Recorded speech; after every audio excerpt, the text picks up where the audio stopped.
Nā, kua whakarewa hia iki tāmaki makaurau te tūwā o tuatahi o tā rātou rautaki reo Māori. Ka tahi anoa te o Kiwa McLean ka makere iho i te traina i Newmarket. Nō reira me whakawhiti atu tātou ki aia i aia tonu nei kei a koe e te o Kiwa.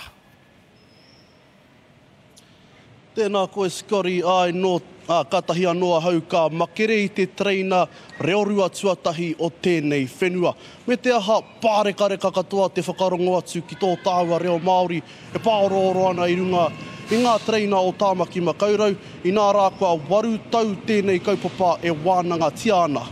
Hoi anō rā, ko te kai whakaarirono nui Māori ara Miriama Smith, nōna te reo karangona i runga i ngā treina.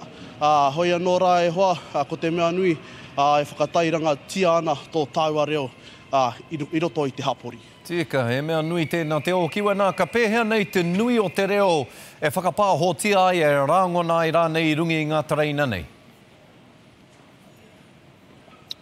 Ko tau āhua tonu rā e Scotty, ka mihia te hunga ka eke ki runga i te treina, ka whai mai ko ngā whakamārama haumaru me ngā whakamārama ka tū te treina ki tēhea taone, ki tēhea wāhi i Tāmaki Makaurau nei.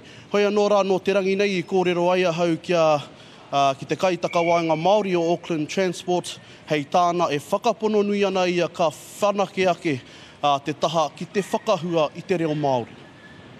The proper pronunciation of Papatoetoe, Manukau, Puhi Nui, all these places, Rānui, and it just becomes a norm, then that's a win for us. Nā, te o Kiwa, hei ahea e nei treina reo rua wā te ai kia ngai tū matanui.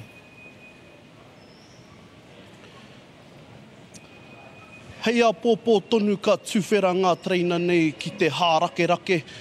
Hoi anō, hei a pōpō ka tīmata e rā, hoi anō no nā tata tonu nei kōrero tahi ai māua ko te rangapū tāhuhu o Auckland Transport.